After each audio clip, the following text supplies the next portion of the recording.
Hello everyone, I'm Franklin, and today we'll be talking about my remix assignment for English 105 at the beautiful University of Buffalo. So, have you guys ever heard of AI? Well, of course you guys have. It's everywhere. ChatGPT is probably now the main source of most students' homework in college, of course. But it's not only that, we also have a lot of other things.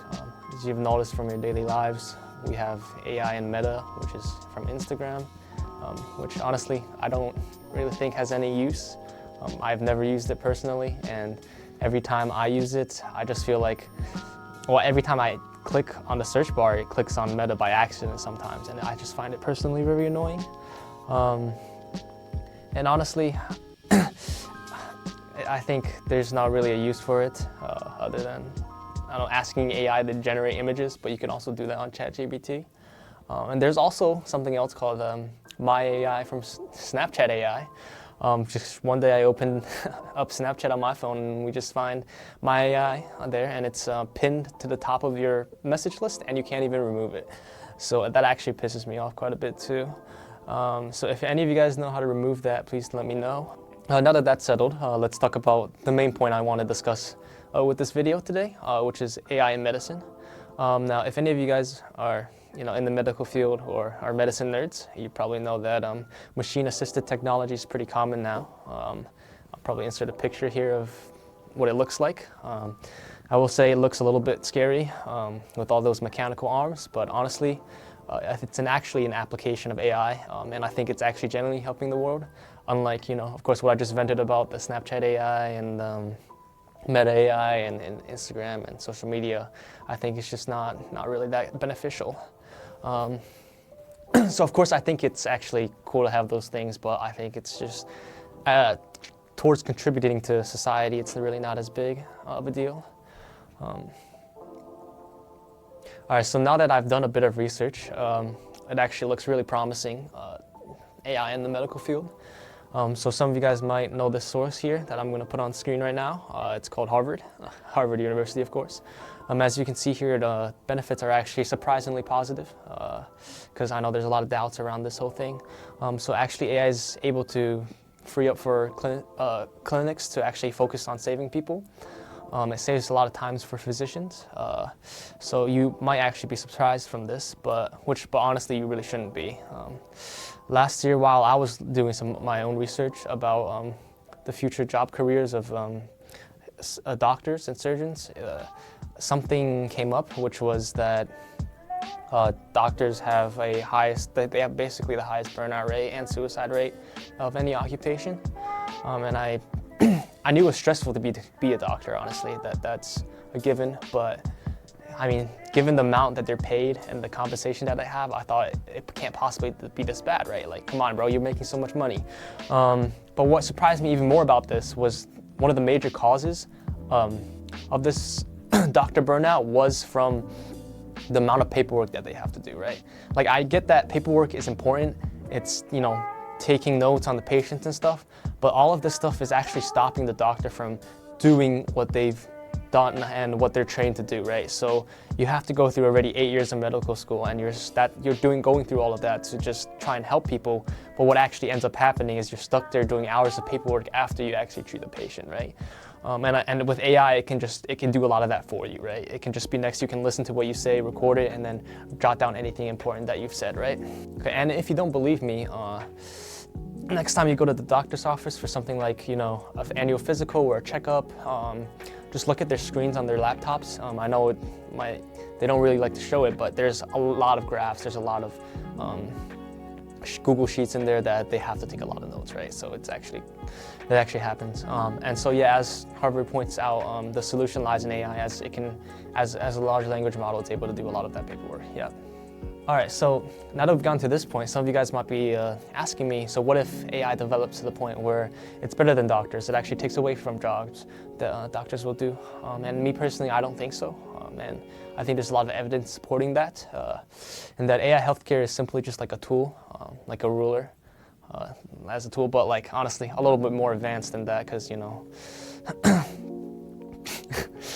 Bro, we'll put protractor. Alright, so now some of you guys might be saying to me, so what if AI actually develops to the point where it's actually going to take away jobs from doctors, right? But me personally, I actually don't think so. I think that the chances of that is really low, and I think we'll be able to stop it before that actually happens. AI in healthcare should actually be treated as a tool, like a ruler, maybe a little more advanced than a ruler, but you know, as a tool nonetheless, right? So AI can actually analyze and detect data patterns, right? So we all know that it's pretty common knowledge, but it actually can't understand individual human experiences fully. And according to the World Health Organization, AI can generalize, but it actually struggles with complex cases where emotional intelligence, right, and empathy and like the decision making between life and death come into play. But honestly, even if I say that, like you could just take a look at all of the guidelines set by the World Health Organization, and I think that's enough of a guideline to actually stop AI from developing towards that point where it can't, or where it's gonna start taking over jobs of doctors. And also, if you guys look at this another article here that I'm gonna put on the screen, it's from the New York Times. People like Dr. Kular here, he says a lot about this topic, and I think I think his best argument here would be that he thinks that AI will become a crutch for doctors, which is a bigger issue, I feel like, because you know so many students now are already using AI to do their homework and study, right?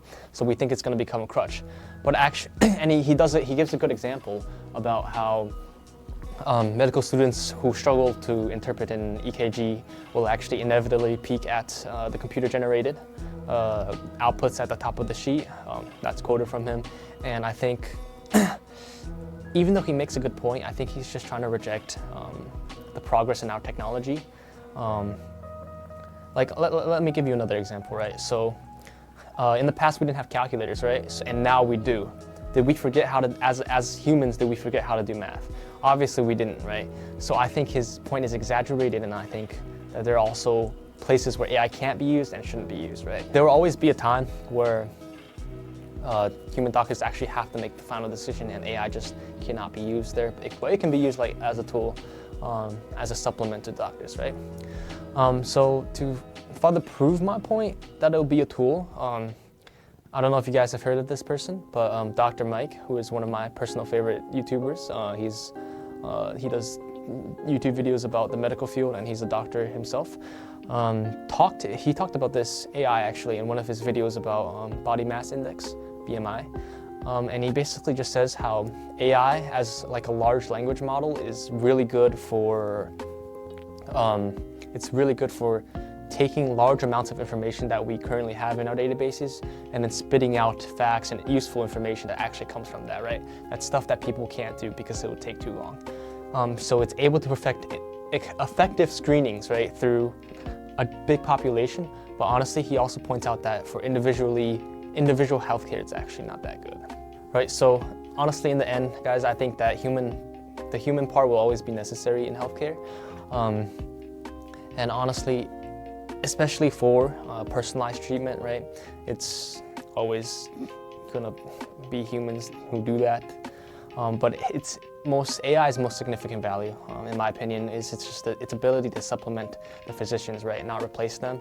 It'll free up a lot of positions. I think we'll be able to reach more people in healthcare, and I think it allows them to focus on more critical cases by filtering out more of the stuff that I think can be done by AI. So that's it for my video. Thanks for tuning in, and I'll see you next time.